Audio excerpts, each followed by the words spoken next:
So ഇനി നമ്മൾ കാണാൻ പോകുന്നത് application of biotechnology in agriculture ആണ്. സോ അഗ്രികൾച്ചറിൽ പല വിധത്തിലുള്ള ആപ്ലിക്കേഷൻസുകളുണ്ട്. അതിലേറ്റവും ഇമ്പോർട്ടൻ്റ് ആയിട്ടുള്ളതാണ് pest resistant plants or insect resistant crops. അതിലേറ്റവും ഇമ്പോർട്ടൻ്റ് ആയിട്ടുള്ളതാണ് BT ക്രോപ്സ് എന്ന് പറയുന്നത്. BTയുടെ ഫുൾ ഫോം എന്ന് പറഞ്ഞാൽ ബാസിലസ് തുറിഞ്ചിയൻസിസ് എന്നാണ്. ബാസിലസ് തുറിഞ്ചിയൻസിസ് എന്ന് പറയുന്നത് ഒരു ബാക്ടീരിയയാണ് that produces an endotoxin which is toxic to most of the pest.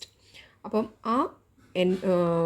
ഈ BT എന്ന് പറയുന്ന ബാസിലസ് തുറിഞ്ചിയൻസിസ് അത് ആ ടോക്സിൻ്റെ പ്രത്യേകത എന്താണെന്ന് വെച്ചാൽ അത് പ്രൊഡ്യൂസ് ചെയ്യുന്ന ടോക്സിൻ ഇൻസെക്റ്റുകൾ അതുമായിട്ട് ഇത് ഒരു കോണ്ടാക്ട് പോയിസൺ പോലെയാണ്. ഇതുമായിട്ട് കോണ്ടാക്ട് ചെയ്തു കഴിഞ്ഞാൽ അത് അപ്പോൾ തന്നെ പാരലൈസ്ഡ് ആയിട്ട് ചത്തുപോകും.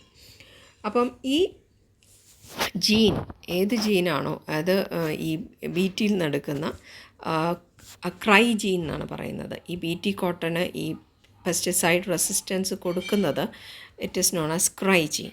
സോ ഈ ക്രൈ ജീൻ നമ്മൾ എന്ത് ചെയ്യുന്നു വെച്ച് കഴിഞ്ഞാൽ ബാസിലസ് തുറിഞ്ചിയൻസിൽ നിന്ന് ഈ ക്രൈ ജീൻ എടുത്തിട്ട് ക്രോപ്പിലേക്ക് വെച്ച് പിടിപ്പിക്കുന്നു. അപ്പോൾ ഈ ക്രോപ്പിൻ്റെ ഇലകളിൽ, ഇപ്പോൾ കോട്ടൺ ആണെങ്കിൽ അതിൻ്റെ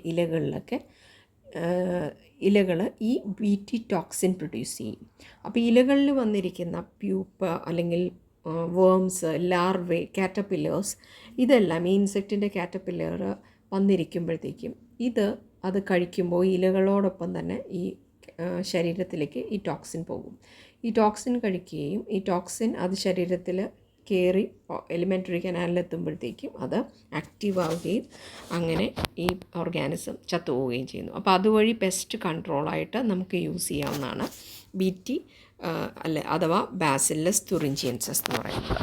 സോ ഈ ബാസിലസ് തുറിഞ്ചിയൻസിസ് എന്ന് വെച്ചിട്ട് പല ക്രോപ്സ് നമ്മൾ ഉണ്ടാക്കിയിട്ടുണ്ട്. That is BT cotton, BT brinjal, BT soybean, BT corn, BT rice, BT potato, BT tomato. ഇതെല്ലാം ഈ ബാസിലസ് തുറിഞ്ചിയൻസിസ് ഇൻകോർപ്പറേറ്റ് ചെയ്ത ജനറ്റിക്കലി മോഡിഫൈഡ് ആയിട്ടുള്ള ക്രോപ്പ് വെറൈറ്റിയാണ്.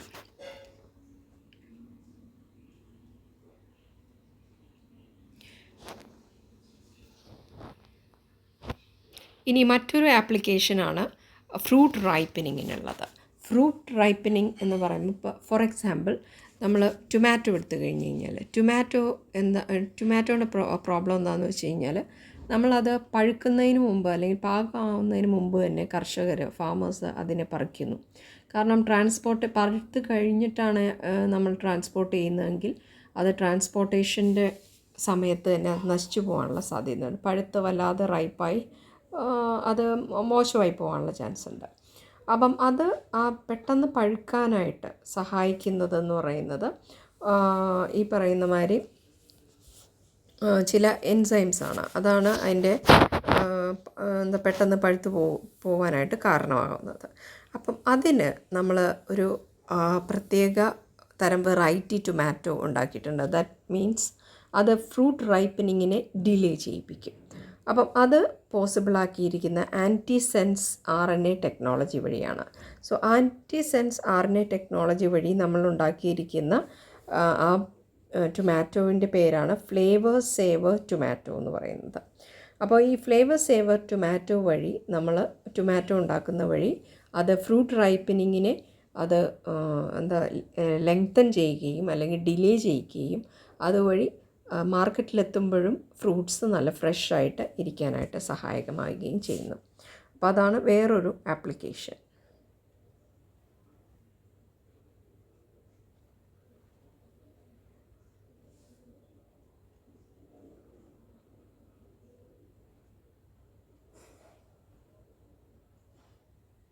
Another application is herbicide resistant plants.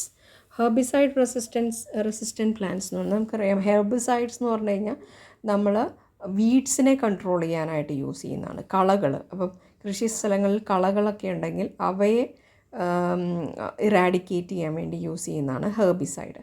പക്ഷേ ഈ ഹെർബിസൈഡ് കളകളുടെ ഒപ്പം തന്നെ നമ്മളുടെ യൂസ്ഫുള്ളായിട്ടുള്ള ക്രോപ്പ് പ്ലാന്റ്സിനെയും അത് എഫക്റ്റ് ചെയ്യും. അപ്പം അതിന് വേണ്ടിയിട്ട് ഒരു ടെക്നോളജി കണ്ടുപിടിച്ചാണ് ഹെർബിസൈഡ് റെസിസ്റ്റൻ്റ് ആയിട്ടുള്ള ക്രോപ്പ് വെറൈറ്റി. അപ്പോൾ അതിന് പലതരത്തിലുള്ള എക്സാമ്പിൾ ഉണ്ട്. ഒരു എക്സാമ്പിൾ എന്ന് പറഞ്ഞു കഴിഞ്ഞാൽ സാൽമോണല്ല ടൈഫിമ്യൂരിയം എന്ന് പറയുന്നത്. സാൽമോണല്ല ടൈഫിമ്യൂരിയം.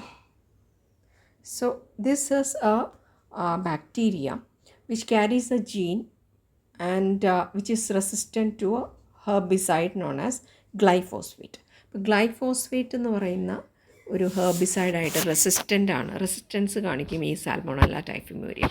അപ്പോൾ ഇതിലെ ROA എന്ന് പറയുന്ന ജീൻ ഒരു മ്യൂട്ടൻ ജീനാണ്. ആ ജീൻ നമ്മൾ എന്ത് ചെയ്യുന്നു വെച്ച് കഴിഞ്ഞാൽ ROA ഈ ജീന് ഈ ക്രോപ്സിലേക്ക് ട്രാൻസ്ഫർ ചെയ്യിപ്പിക്കും to form a genetically modified herbicide resistant strains.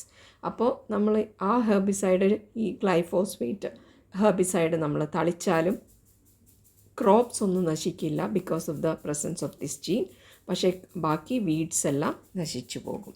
അപ്പോൾ ഇതാണ് ഹെർബിസൈഡ് റെസിസ്റ്റൻറ്റ് ക്രോപ്സ്.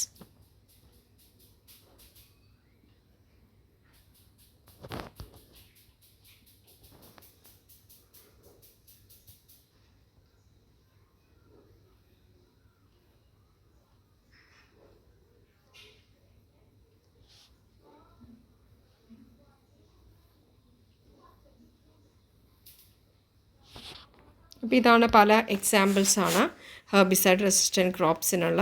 ഗ്ലൈഫോസ്ഫേറ്റ് അത് കോളയിൽ നിന്ന് എടുക്കുന്നത് അത് ടുബാക്കോ പ്ലാന്റ്സിലേക്ക് ട്രാൻസ്ഫർ ചെയ്യിച്ചിരിക്കുന്നു.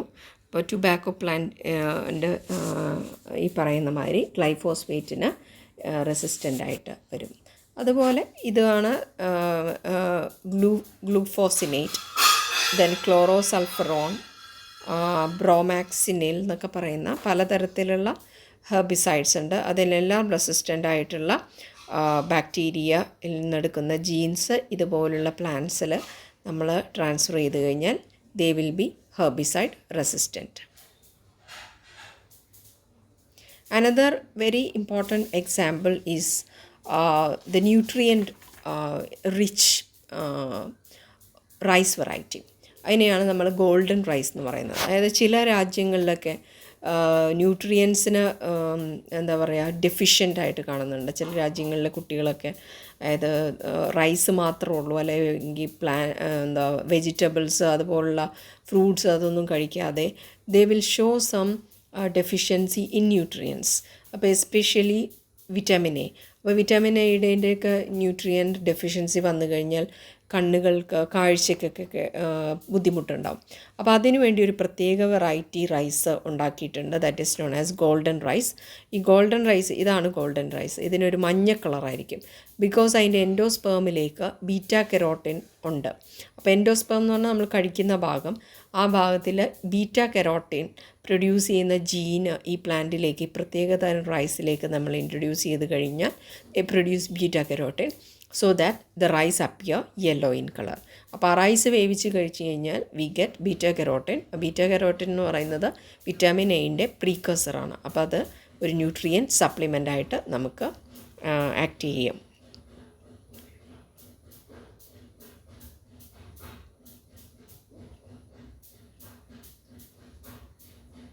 ഇനി മറ്റ് എക്സാമ്പിളാണ് നമ്മൾ അനിമൽസിൽ, അതായത് അനിമൽ ഹസ്ബൻഡറിയിൽ നമുക്ക് ഈ പറയുന്ന ജനറ്റിക് എൻജിനീയറിങ് വഴി നമുക്ക് എങ്ങനെ ഇമ്പ്രൂവ് ചെയ്യാം എന്നുള്ളതാണ്. അപ്പോൾ ഇതിൽ ലൈഫ് സ്റ്റോക്ക് ഇമ്പ്രൂവ് ചെയ്യാനായിട്ട് നമ്മൾ പ്രത്യേകമായിട്ടുള്ള, അതായത് ഗുഡ് ക്വാളിറ്റി വൂൾ പ്രൊഡ്യൂസ് ചെയ്യുന്ന ആടുകൾ, അല്ലെങ്കിൽ milk production, meat production, disease resistant variety, egg production in chicken. അപ്പോൾ ഇങ്ങനെയുള്ള കൂടുതൽ നല്ല ക്യാരക്ടറിസ്റ്റിക്സ് ഉള്ള എന്താ പറയുക ലൈഫ് സ്റ്റോക്കിനെ നമുക്ക് ഉണ്ടാക്കാനായിട്ട് സാധിക്കും. അത് ജനറ്റിക് എൻജിനീയറിങ് വഴി ഇതേപോലെ നമ്മൾ ആ ജീൻ, പ്രത്യേക ജീൻ എടുത്തിട്ട് ഇതിൻ്റെ എഗ്ഗിലേക്ക് നമ്മൾ ഫ്യൂസ് ചെയ്ത് കഴിഞ്ഞാൽ ഡെവലപ്പ് ചെയ്യുന്ന സൈഗോട്ട് എന്ന് പറയുന്നത് will be having that property. അപ്പോൾ ഇങ്ങനെയാണ് നമ്മൾ ട്രാൻസ്ജനിക് അനിമൽസ് പ്രൊഡ്യൂസ് ചെയ്യുന്നത്. അപ്പം ഇത്രയാണ് നമ്മുടെ ബയോടെക്നോളജി